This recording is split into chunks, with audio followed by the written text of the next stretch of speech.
अरे बड़ा ही शातिर है ये तो साला।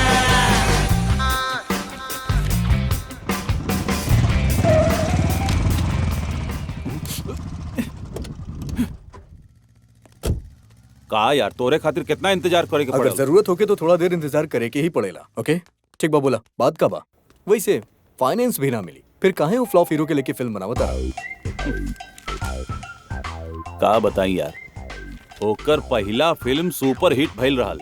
एज यूजुअल 10 प्रोड्यूसर एडवांस देवे पर घर पहुंच गईले और हमरा देखा हम भी बुद्धू लालच में पड़ के ओकरा एडवांस देवे चल गईली।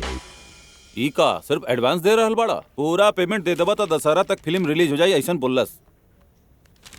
हम भी ओकर सगरो बात मानकर अपना पूरा पैसा बर्बाद कर देनी। तनी इधर आवा सुनता, हम जल्दबाजी में तोसे राय लेवल भूल गई रहनी। अब तक 3 दशहरा बीत चुकल बा। हमार भाई यार तू चाह तो कुछ भी कर सकेला, तोरा में बहुत टैलेंट बा यार। अगर तू हमरा साथ देता ई दशहरा में हमार फिल्म रिलीज हो जाई। देखा ये डॉक्यूमेंट्स कोनो काम के नहीं के, लेकिन फिर भी हम कुछ करब। तू डेट फाइनल कर, फिल्म रिलीज हो जाए यही दशहरा में ना। नमस्ते नेताजी।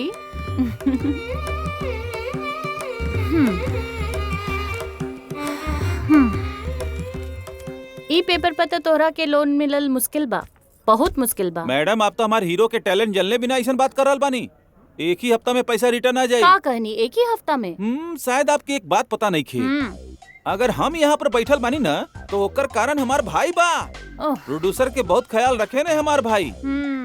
आप एक बार पैसा दे के ते देखी। इंटरेस्ट के साथ रिटर्न ऐसे ही फास्ट मिली। तोहार बात भी यही तरह बा, अगर तोके लोन दे तो बैंक के घाटा हो जाई। लॉस में जा चुकल लोगन के प्रॉफिट दिलावेला हमार हीरो। डायरेक्टर तो भरोसे के बा ना? अरे एकदम नया बा। तब तक काम करब बहुत मुश्किल बा। नया लोग खातिर बड़ी गारंटी चाहिए, लेकिन अगर फेमस डायरेक्टर होए कोनो गारंटी ना है। जितना करोड़ चाहिए उतना मिल जाई। रहुआ तो बहुत समझदार लागत बानी। फिल्म तो कंप्लीट हो गई बा मैडम, फिल्म रिलीज हो जाए एकरा खातिर इनकरा आपके मदद चाहिए बस। बाबू के फोन बा, 1 मिनट। हाँ बाबू। हाँ बाबू ठीक बा। का बोलत बड़ा बाबू? ई जब से आयल बाड़े बाबू बाबू कर रहल बाड़े। रहुआ देखी ना हम इनका के का बताई, ऐसे हम केहू पे कैसे भरोसा कर ली? अरे वो तो हो जाए बाबू। यहाँ पर एगो आंटी बाड़ी बाबू, एकदम मस्त बड़ी। बदमाश कहीं का। अरे सुनो तो, छोड़ी ना मैडम, वो सब दूसरा मैटर बा। आप एकर मदद करी बस, जौन भी फॉर्मेलिटीज बना वो हम पूरा कर देंगे। ठीक बा ठीक बा, लोन तो तहरा के मिल जाए। पर उ का बा? हाँ अरे ना वो पेपर पर क्रेडिट मैनेजर का साइन लगी। फिक्र मत करी, हम मैनेजर साहब से बात कर ले। हाँ ठीक बा ठीक बा, काम होए के बाद हम तोरा के फोन करब। ओके मैडम। हाँ श्योर। आंटी बाबू भाई के फोन बा। चप्पल से मार। हाँ भाई वो बात करे के मूड में नहीं थी।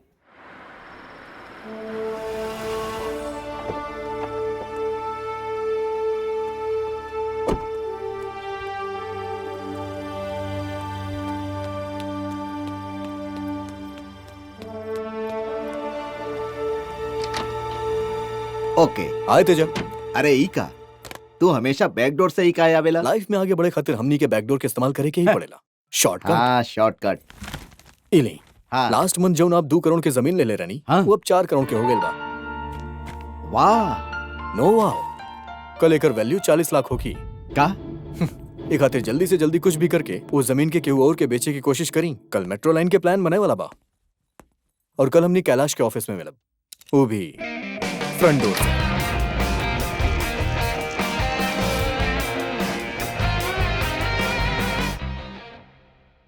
एक हफ्ता में करोड़ रुपया बहुत मुश्किल बा।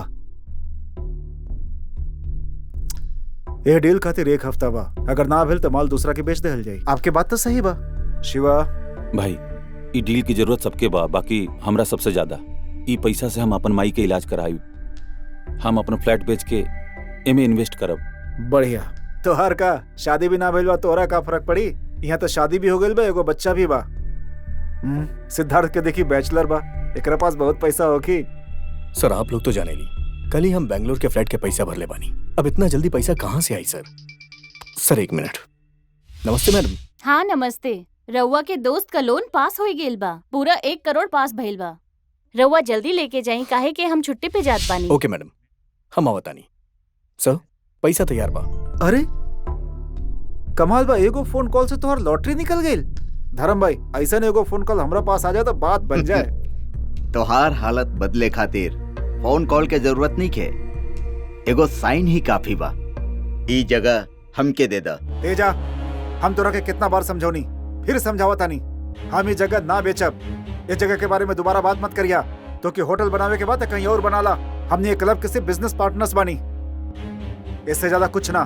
ते एगो बात बतावा, हाँ? तो फिर तू ऐसन बात काहे कर रहल बड़ा? चला चला पैसा निकाला। देखा, पर्सनल बात में टांग मत अड़ावा।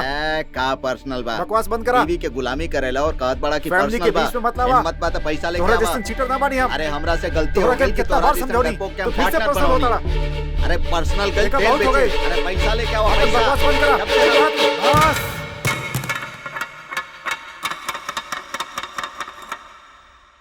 तू दोनों की आदत हो गई बा। अरे समझेला बस। का? कैलाश के बात सही बा। सुन ला, पर्सनल बात यहाँ ना। होकर जगह बा, होकर मर्जी। कैलाश जी, पैसा जमा करे खातिर तोहरा पास 1 हफ्ता बा, और अगर तोहरा से ना भइल त तेजा दी, लेकिन ओकरा से जौन प्रॉफिट होखी वो एकर होखी। सोच ला।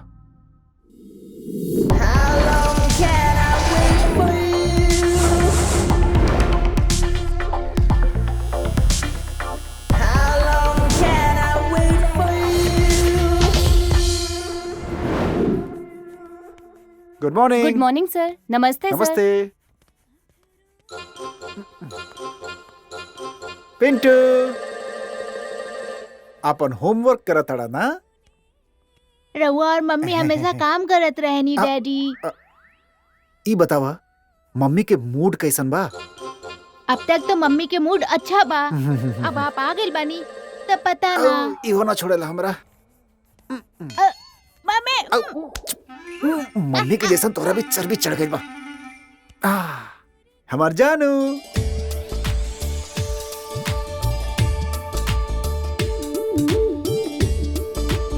हमार डार्लिंग।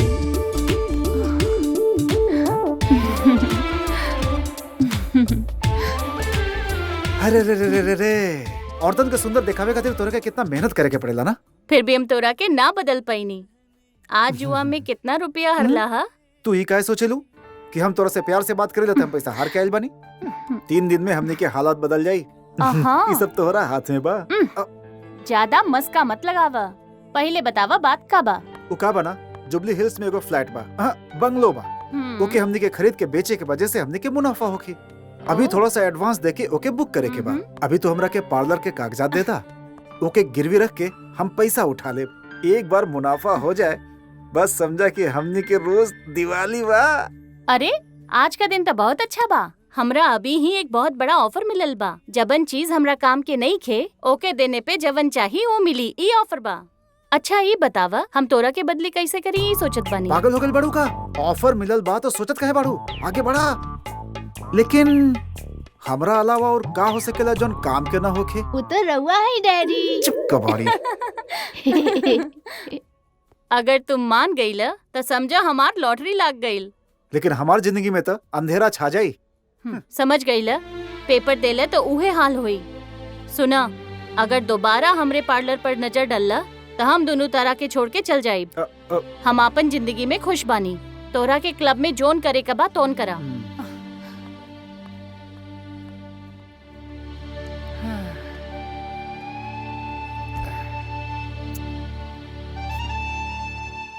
रहुआ किंग है डैडी, और हमेशा दिवाली होखी।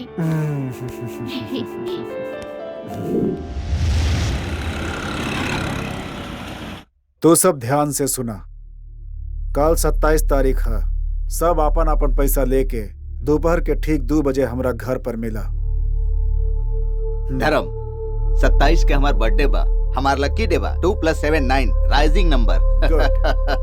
27 के शाम के शिवा ट्रेन से भुवनेश्वर जाई, ठीक बा? वहाँ से पलकनामा एक्सप्रेस शाम के 4 बजे निकली। अगला दिन सवेरे 28 के शिवा भुवनेश्वर पहुंची। शिवा, तू वहाँ कल्याण के पैसा दे के माल के साथ शाम के ट्रेन से निकल जाइए। कैलाश सर, शिवा के ट्रेन के रिजर्वेशन, ओके ड्रॉप कैल, पिकअप कैल, ये सब तोहार ड्यूटी बा, ठीक बा सर? रुका, हम देखत बानी।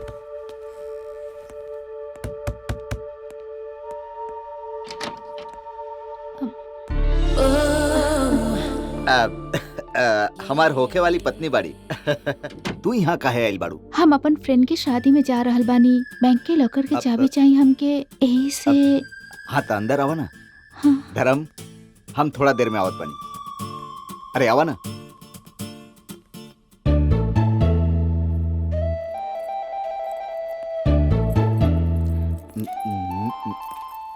ई ले लॉकर के चाबी और एकरा तनी संभाल के रखिए। हाँ। हाय वासुकी, हाय सर। कैसन बाड़ू? I am good, how are you? Fine. लेकिन हमार दोस्त तनी परेशान लग रहल बा शादी के बारे में सोच के। कब बा शादी?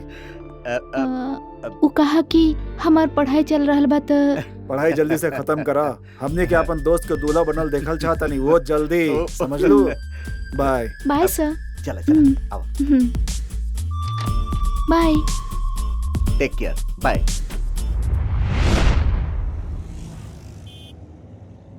हमरा के तू दोनों के बारे में सब पता बा। आप का कहता नहीं सर? हम तू दोनों के ऑब्जर्व करत रहनी।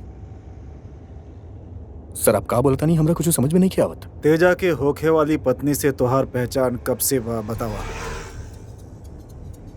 दरअसल 5 साल से हमने दोनों एक ही कॉलेज में रहनी। दोनों के पहचान भइल और फिर पहचान प्यार में बदल गई। बाकी तेजा? सर आप तो जानत बानी ना, वो तेजा के साथ मजबूरी में फसल गया। तोहार बात तो सही बा, लेकिन तू तेजा के गुस्सा के बारे में जाने लाना। ओकरा के जे चाहिए ओके हासिल किए बिना ना रह सकेला। अगर तोहरा बारे में ओकरा के पता चलल तो तू दोनों के ना छोड़ी।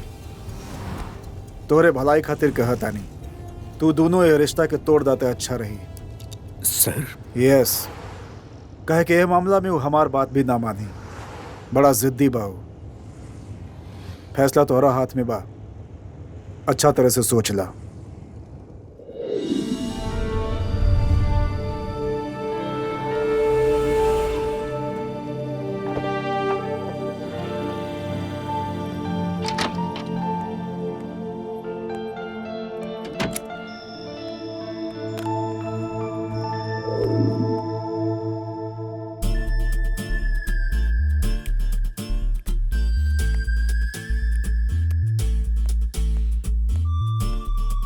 Hey sweetheart, what's up? Hey. का भइला? का भइल का ना समझला? ओ जा धर्म जी का पूछत रहलन तेजा से हमर शादी कब होगी? जब भी मिलेला ये सवाल करेला। हमके बहुत डर लागेला, वो कोनो भी वक्त हमरा से शादी कर सकता। पीला बैंक के लॉकर से सब कुछ ले आइल बानी। चला हमनी भाग चला तनी। कहाँ भागम हमनी?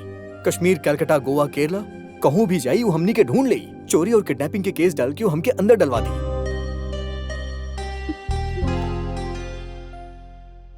हमनी ओकरा से ना बच सकेली वासुकी।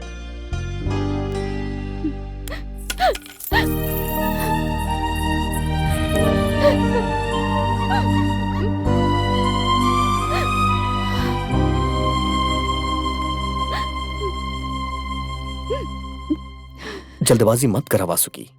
हर काम के एगो वक्त होखेला। 5 करोड़ के डील होके वाला बा सिर्फ 2 दिन के अंदर। ओकरा बाद हमनी स्टेट तक एक कंट्री छोड़ के ही चल जाई। Believe me.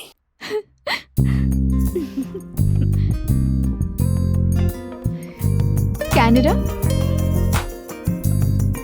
Japan, Italy,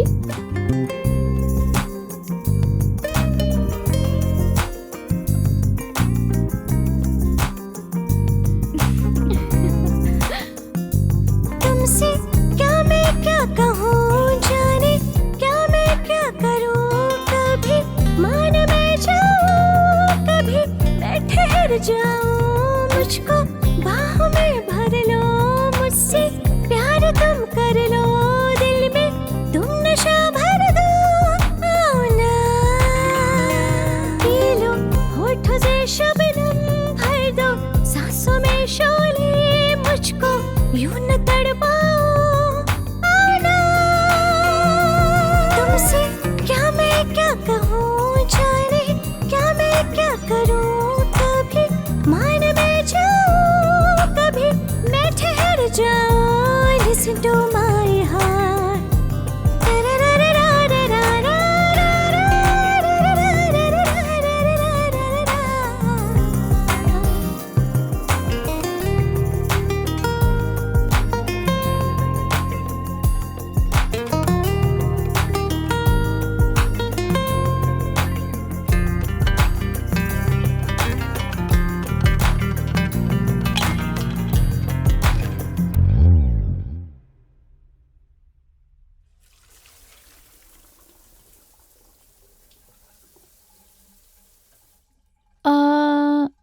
Siddharth, 5 crore में कितना जीरो हो खेला? 7। 7 6 7। बाकी डार्लिंग ओमे हमनी 5 लोग पार्टनर बानी। ओफो, यानी कि हमने के हिस्सा में सिर्फ 1 करोड़। गुड, अब खुश हो जा।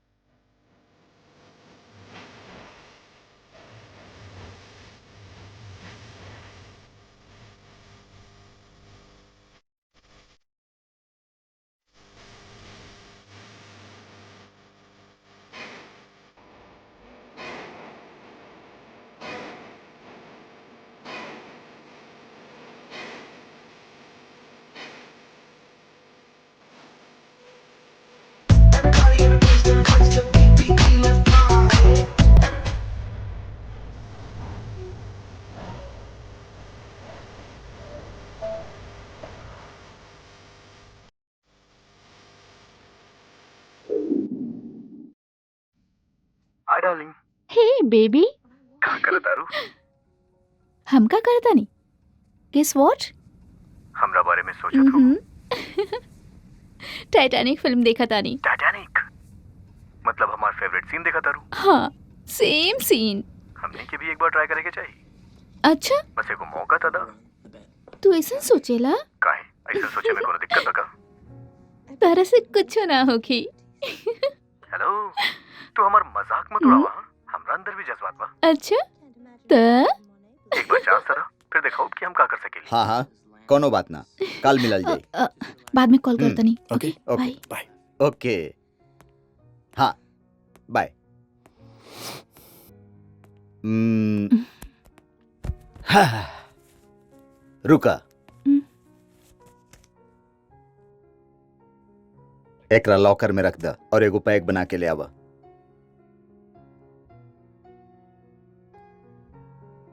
एक्स्ट्रा आइस।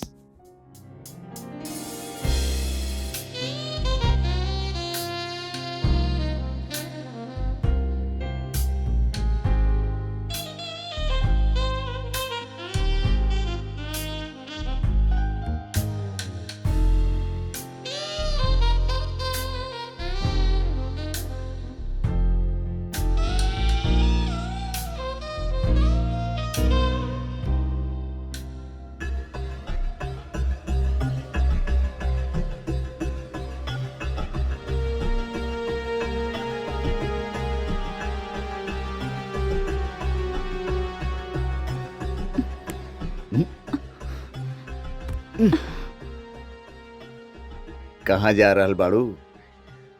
हम अभी रोमांटिक मूड में बानी। तो चलो प्यार के बात कही जाओ। तो हमके याद कैलू कि ना? हम तो बहुत याद कैनी। बोला तू याद कैलू ना? आज के दिन कैसन रहल? तनी रोमांटिक होके पूछा ना।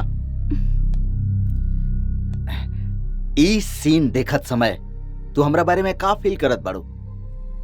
तोहार दिल नहीं करत रोमांस करे के? प्लीज।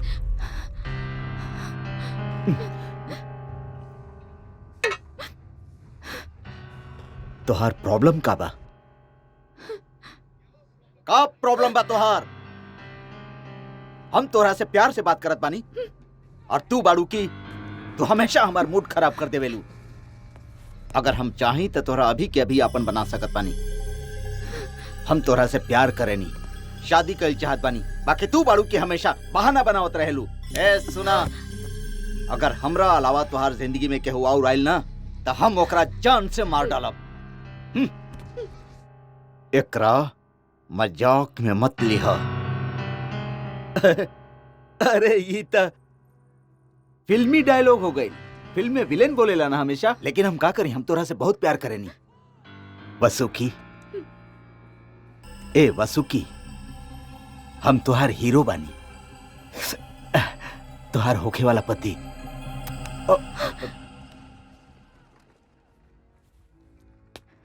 जब देखा तब तू नौटंकी करत रहेलू, ज्यादा ओवर एक्टिंग मत करा। ए जौना तरह फिल्म के हीरोइन अपन हीरो से प्यार करेले, ओकर इज्जत करेले, ओकरा खातिर जान दे देवेले, तू वैसने बन जाना। हम बहुत थक गिल बानी, बहुत थक गिल बानी। ए चलो पैर दबावा, चलो पैर दबावा।